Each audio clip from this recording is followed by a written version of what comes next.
اعتکاف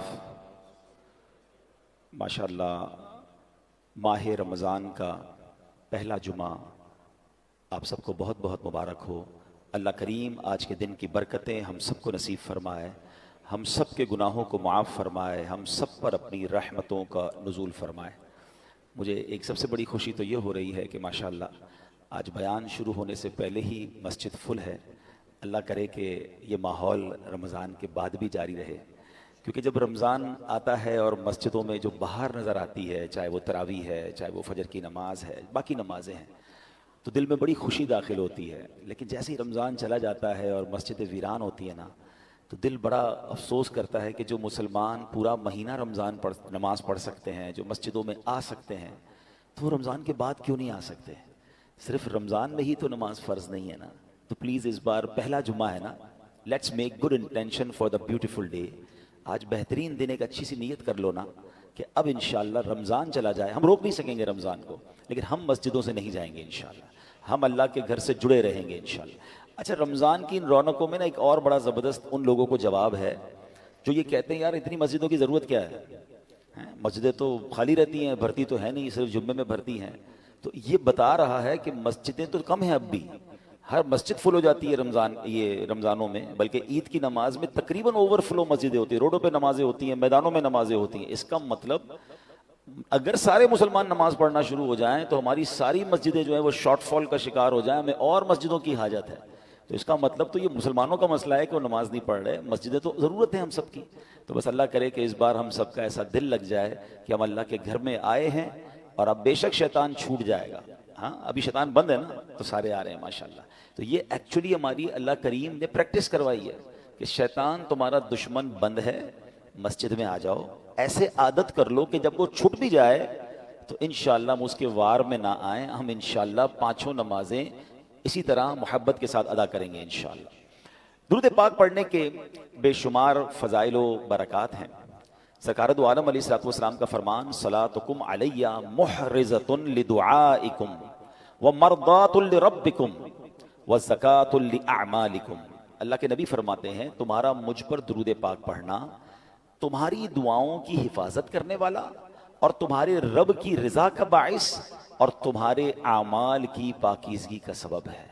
ایک درود ہے، اب بلیسنگز اور بینیفٹس کتنے ہیں کہ فرمایا دعاؤں کی حفاظت کرنے والا ہے درود پاک، اللہ کو راضی کرنے والا ہے، اور اعمال کی پاکیزگی کا سبب ہے۔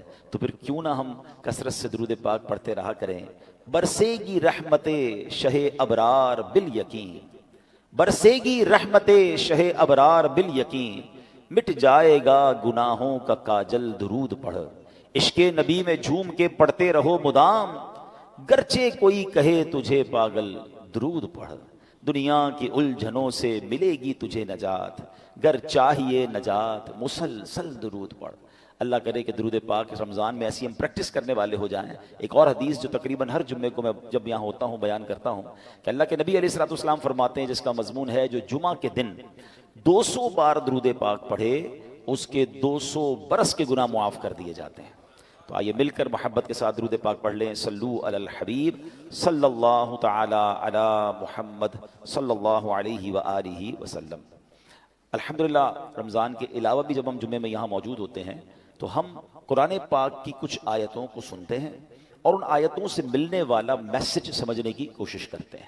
آج قرآن پاک کا پارہ ہے 11، سورہ یونس، آیت نمبر 87 کی تلاوت سنیں گے اور اس کے تحت کچھ میسج آف قرآن انڈرسٹینڈ کرنے کی کوشش کریں گے۔ اللہ قرآن میں ارشاد فرماتا ہے، وَأَوْحَيْنَا إِلَى مُوسَى وَأَخِيهِ أَن تَبَوَّآ لِقَوْمِكُمَا بِمِصْرَ بُيُوتًا وَاجْعَلُوا بُيُوتَكُمْ قِبْلَةً وَأَقِيمُوا الصَّلَاةَ وَبَشِّرِ الْمُؤْمِنِينَ۔ یہ ایک ایسی کمال کی آیت ہے کہ اس آیت میں ہم سب کو اپنے گھر کا انوائرمنٹ کیسا رکھنا ہے وہ گائیڈ کیا گیا ہے۔ آج گھر کی ڈیزائننگ کیسی ہو، گھر کی کلر اسکیم کیسی ہو، گھر کا فرنیچر کیسا ہو، ایمبیانس کیسا ہو، ایلیویشن کیسا ہو، اس پر بہت ڈسکس ہوتی ہے۔ گھر کے اندر ماحول کیسا ہو، گھر والوں کا آپس میں انٹریکشن کیسا ہو، ہماری شریعت، ہمارا قرآن ہم سے کیا چاہتا ہے۔ Actually this is today's topic, ٹھیک ہے۔ اب ذرا پہلے اس کا ترجمہ سن لیجئے۔ اللہ قرآن مجید میں ارشاد فرماتا ہے، آسان ترجمہ قرآن کنز العرفان، اور ہم نے موسیٰ اور اس کے بھائی کو وحی بھیجی کہ مصر میں اپنی قوم کے لیے مکانات بناؤ اور اپنے گھروں کو نماز کی جگہ بناؤ اور نماز قائم رکھو اور مسلمانوں کو خوشخبری سناؤ.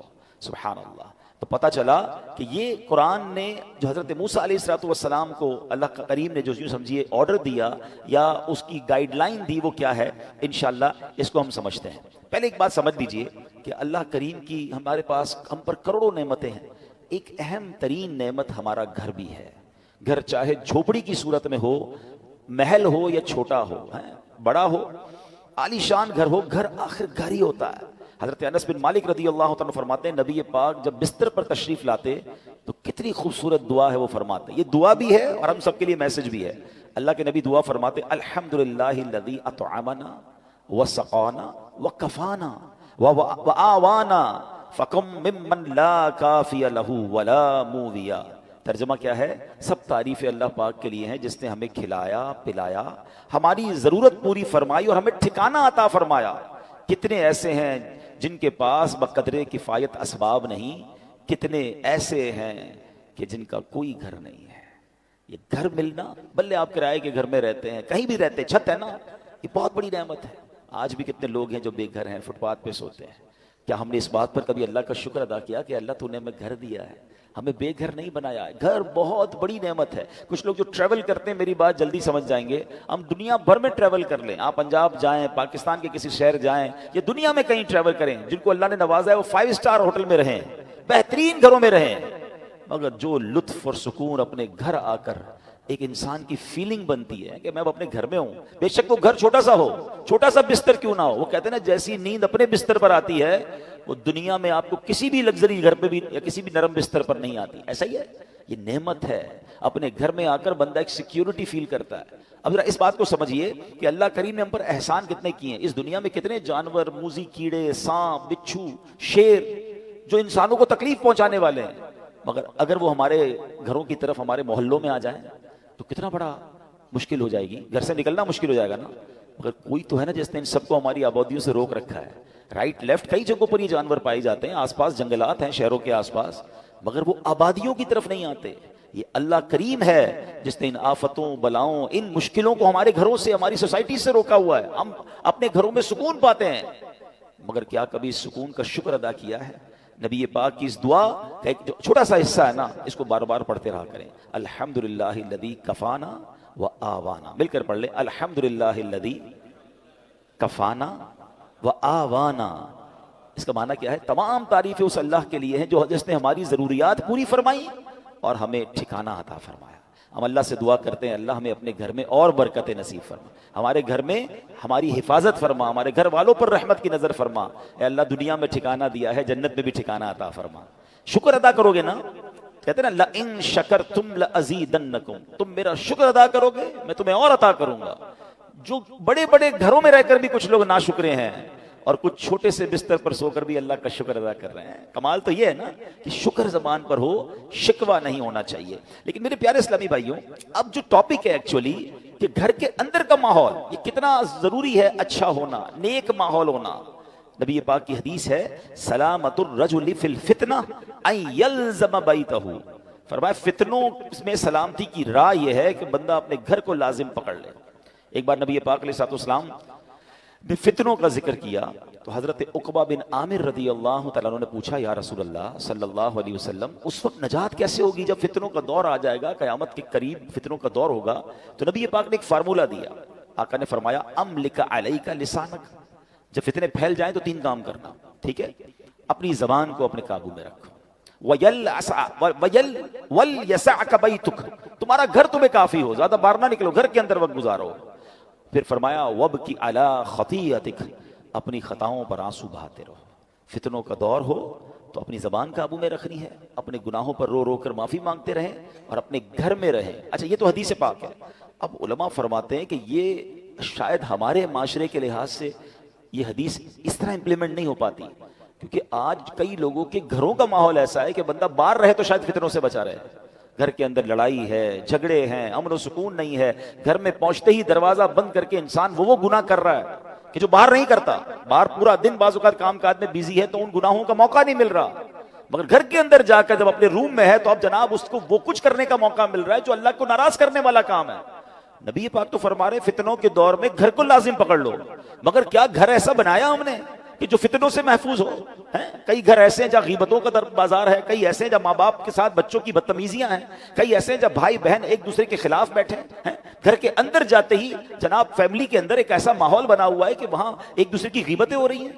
نہیں, گھر تو فتنوں سے بچنے کی جگہ تھی, گھر تو سکون کی جگہ تھی. گھر تو ایسا ہونا چاہیے کہ گھر میں جائے تو بندہ سوچے میں رحمت والی جگہ پر آ گیا ہوں. مگر کیا ہم نے اپنے گھر کے انوائرمنٹ کو ایسا بنایا کہ جس کو اللہ کریم نے قرآن میں ارشاد فرمایا؟ آپ کو پتہ ہے جب قیامت کا دن ہوگا تو کچھ خوش نصیب وہ ہوں گے جنہیں سیدھے ہاتھ میں نامہ اعمال دیا جائے گا. ہم اللہ سے دعا کرتے ہیں کہ ان خوش نصیبوں میں ہمیں بھی شامل فرمائے. مگر کچھ مجرم وہ ہوں گے جن سے رب ناراض ہوگا, اس کو اس کے الٹے ہاتھ میں پیٹھ پیچھے اس کو نامہ اعمال دیا جائے گا, اور یہ بندہ اس دن موت مانگے گا مگر اسے موت ملے گی نہیں. پھر اسے جہنم کی بھڑکتی ہوئی آگ میں ڈال دیا جائے گا. اس شخص کا جرم پتہ کیا ہوگا؟ قرآن کہتا ہے انہو کان فی اہلہ مسرورا, یعنی بے شک وہ اپنے گھر والوں میں خوش تھا. گھر والوں میں خوش تھا, یہ جرم تھا. اس کی تفسیر میں علماء نے فرمایا کہ اپنے گھر والوں کے ساتھ گھر کے اندر خواہشوں, شہوتوں, غرور و تکبر میں مبتلا رہتا تھا. گھریلو خوشیوں میں ایسا مگن تھا کہ آخرت کو بھول چکا تھا. لہٰذا نہ خود اس نے اچھے عمل کیے, نہ گھر والوں کو اچھے اعمال کی ترغیب دلائی. یوں ہی گناہوں میں مصروف رہ کر موت کے گھاٹ اتر گیا. آج کتنے ایسے ہیں جن کے گھروں میں نمازیں ہیں, کتنے ایسے ہیں جن کے گھروں میں عبادت ہے, گھر والوں کی کیا دین کی طرف کوئی تبلیغ کی, کیا گھر میں نمازوں کا ماحول ہے, یا کیا بچوں میں قرآن و سنت کی ترکیب ہے, یا گھر کے اندر کسی کو پتہ ہی کچھ نہیں ہے. اب بھی ایسے کئی گھر ہیں جن کے گھروں میں اسلامی تہوار آتا ہے تب بھی بچوں کو, فیملی کو پتہ نہیں ہوتا, کیونکہ وہ اپنی زندگی میں مگن ہے. اور جو گھر کا سربراہ ہے اس کو بھی اس کی فکر نہیں ہے. میں آپ کو ایک مسلمان گھرانے کا واقعہ بتاتا ہوں, پاکستان کا تو نہیں ہے لیکن انفارچونیٹلی جتنا تیزی سے ہمارے وطن میں ماڈرنزم اور دین سے دوری والا ماحول بنتا جا رہا ہے اور گھر کے بڑوں کو فکر بھی نہیں ہے, یہ دور نہیں دن آپ پاکستان میں بھی یہ دیکھیں. یو کے کا واقعہ, ایک بھائی ٹریول پر گیا, والد کی طبیعت خراب تھی تو واپس آیا, تو کچھ دنوں بعد واپس آیا تو بڑے بھائی والد صاحب گھر میں نہیں تھے. چھوٹا بھائی تھا جو اپنی گیمز میں اور اپنے موبائل میں اور کمپیوٹر میں, جو آج کا ایک نوجوان کا سٹائل ہے کہ لگا رہتا تھا. تو کہا والد صاحب کہاں ہیں؟ کہا والد صاحب کی تو ڈیتھ ہو گئی تھی. تو کہا مجھے انفارم کیوں نہیں کیا؟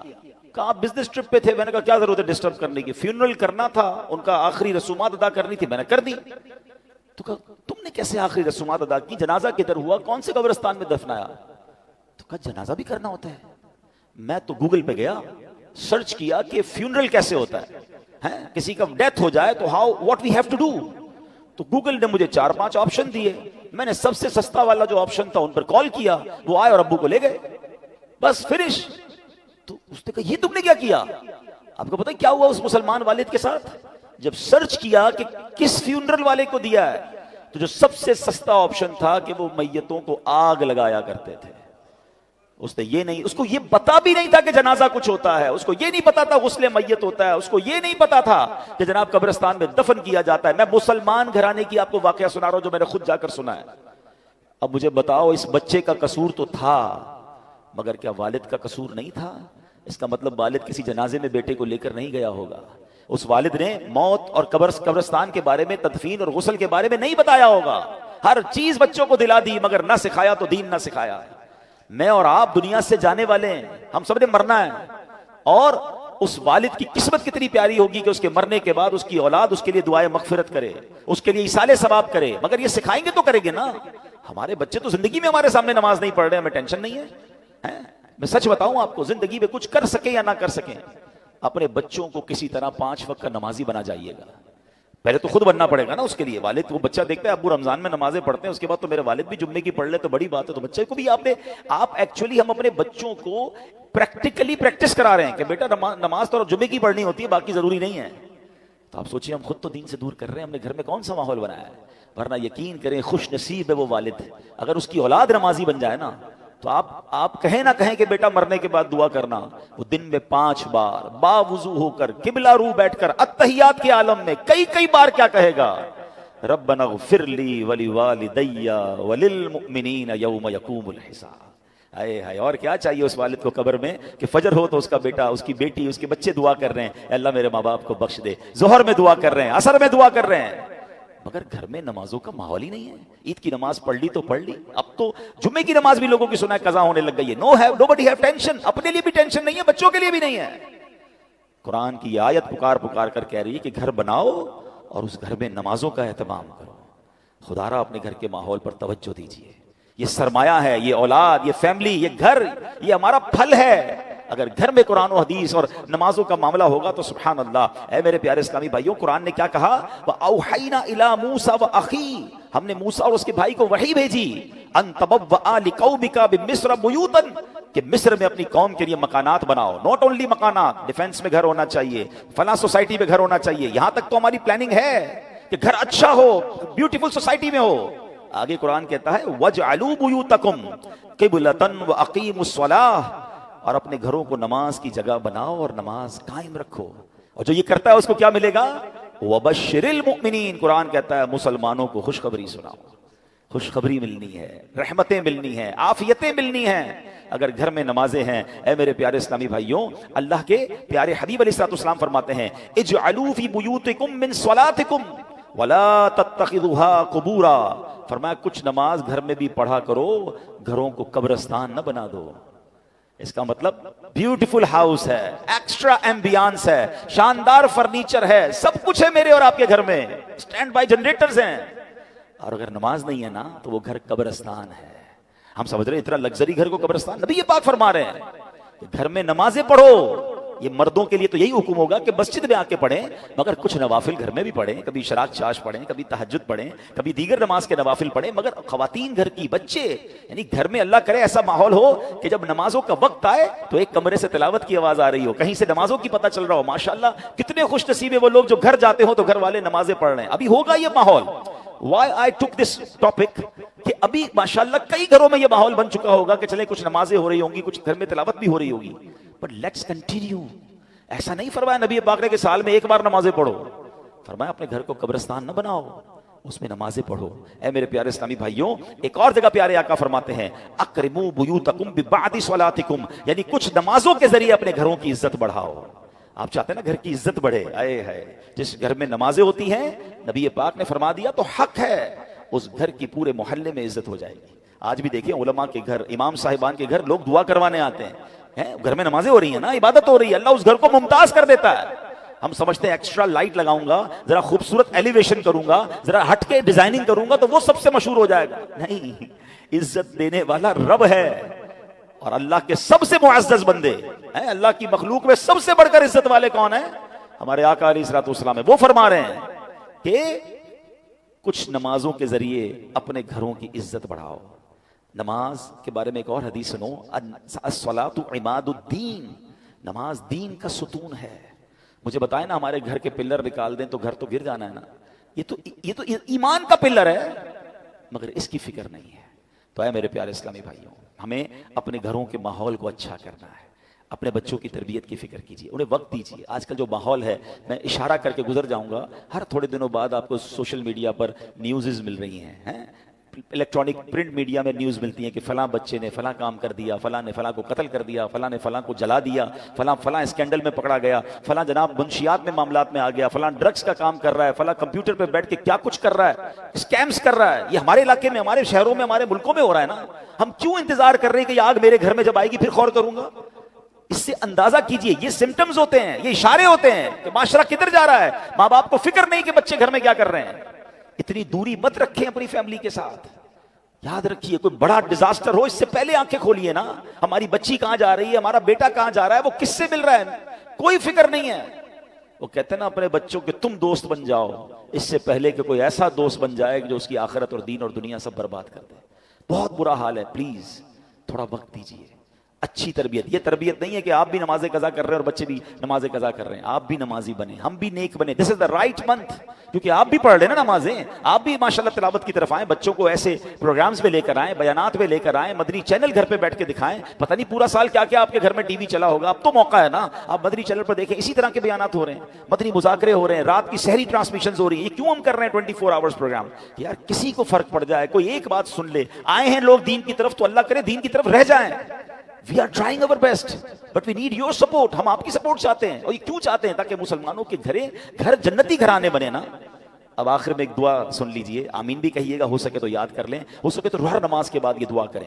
اللہم ربنا ہب لنا من ازواجنا وذریاتنا قرۃ اعین واجعلنا للمتقین اماما. آمین. نبی پاک یہ دعا کرتے تھے. اس کا مفہوم کیا ہے؟ اے اللہ ہمارے گھر والوں میں, ہمارے بچوں میں آپس میں محبت پیدا فرما, میرے گھر والوں کو میری آنکھوں کا نور بنا دے, اور اے اللہ مجھے متقیوں کا امام بنا دے. تو اپنے بچوں کے لیے, اپنی فیملی کے لیے دعا بھی کریں, لیکن یہ سب چیزیں بدلیں گی کیسے؟ جب ہم بدلیں گے, ہم اچھے ماحول میں آئیں گے. میں آپ کو آفر کرتا ہوں, دعوت اسلامی مردوں کے لیے اجتماع الگ کرتی ہے, خواتین کے لیے اجتماع الگ ہیں, بچوں کے لیے مدرسے الگ ہیں, اسکولز اسلامک الگ ہیں, انسٹیٹیوٹس الگ ہیں. ہم اگر بدلنا چاہتے ہیں اور فیملی کو بدلنا چاہتے ہیں اور اپنے بچوں کو اپنی مغفرت کا ذریعہ بنانا چاہتے ہیں, دیر از اے وے. آئیے اس ماحول سے وابستہ ہو جائیں. اللہ پاک ہم سب کے گھرانوں کو جنتی گھرانہ بنا دے. اس کو پلیز سیریس لیجئے گا. اس مہینے کو اپنے بچوں سے, اپنی فیملی سے اچھے کنیکشن کا وقت دیجئے گا, اور انہیں کسی طرح دین کی طرف آہستہ آہستہ لانے کی کوشش کریں. سختی نہیں کرنی ہے, پیار محبت سے جو ایک انداز ہے اچھے انداز سے کیجئے. انشاءاللہ اللہ کرے گا وہ دن آئیں گے کہ یہ بچے, یہ فیملی, یہ ہمارا گھر ہم سب کی آنکھوں کا نور اور حقیقی گھر بن جائے گا, کہ جس کو نبی پاک نے فرمایا کہ گھروں میں نمازیں ہوں, گھروں میں عبادت ہو, گھروں میں تلاوت ہو. اللہ ہمارے گھرانوں کو ایسا گھرانہ بنا دے. الحمدللہ ایسی پیاری باتیں دعوت اسلامی کے ماحول میں سکھائی جاتی ہیں. یہ مہینہ ماہ سخاوت بھی ہے. اس مہینے میں اللہ کی راہ میں خوب خرچ کیجئے. سب سے پہلے تو اپنے غریب رشتہ داروں پر خرچ کیجئے, اپنے غریب ملازمین پر خرچ کیجئے. لوگ واقعی بہت پریشان ہیں, ان کی ہیلپ کیجئے, اور یہ ذہن میں بٹھا لیجئے کہ اللہ کی راہ میں خرچ کرنے سے مال کم نہیں ہوتا. اور یہ میں نہیں کہہ رہا, نبی پاک نے قسم اٹھا کر فرمایا, کہ میں قسم کھا کر کہتا ہوں اللہ کی راہ میں خرچ کرنے سے مال کم نہیں ہوگا. زکوٰۃ اگر وقت آ گیا ہے تو پوری ادا کریں, اور زکوٰۃ کے علاوہ بھی خرچ کریں. میں ایک بزنس مین سے ملا, بڑا کمال کا جملہ انہوں نے کہا کہ بھائی زکوٰۃ تو میں نے دینی ہے, اس میں میرا کیا کمال ہے, یہ تو میری ڈیوٹی ہے, فرض ہے مجھ پر. زکوٰۃ کے علاوہ میں نے کیا خرچ کیا, اصل کمال تو یہ ہے. تو ہمارا اللہ کرے ایسا ذہن بنے, تو اس پہ مسلمانوں کی خیر خواہی کیجئے. اور اس کے بعد عاشقان رسول کی ایک بڑی پیاری تحریک دعوت اسلامی, جو 150 سے زیادہ ملکوں میں دین متین کی خدمت کر رہی ہے. 16,000 سے زیادہ ہمارے مدارس ہیں, ہزاروں مساجد ہم بنا چکے ہیں, بناتے چلے جا رہے ہیں. دنیا بھر میں دین کی خدمت ہو رہی ہے, غیر مسلم مسلمان ہو رہے ہیں. پھر ویلفیئر کے کام بھی بڑے پیمانے پر ہو رہے ہیں, معذور بچوں کے سینٹر چل رہے ہیں جناب, لاکھوں لوگوں کو روزانہ کھانا کھلایا جا رہا ہے. اور بھی بہت سارے دین کے کام ہیں جو دعوت اسلامی سے ان ٹچ ہیں, ان کو بہت ساری معلومات ہے. تو اپنی زکوٰۃ میں, اپنے ڈونیشن میں, اپنے فطرے میں اپنی دعوت اسلامی کو بھی ضرور یاد رکھیے. باہر بھی ہمارے اسلام میں موجود ہیں. اور اس کے ساتھ ساتھ ایک بہت خوبصورت اناؤنسمنٹ ہے, جیسے کہ یہ مسجد دیکھیں نا, یہ مسجد کتنا بڑا تحفہ ہے دعوت اسلامی کی طرف سے. 2 جمعے کی نمازیں ہوتی ہیں, دونوں ہی ماشاءاللہ فل ہیں. اللہ کرے گا جلد انشاءاللہ اس کو ایکسٹینشن بھی اللہ ہماری مدد کرے گا تو ہم کریں گے.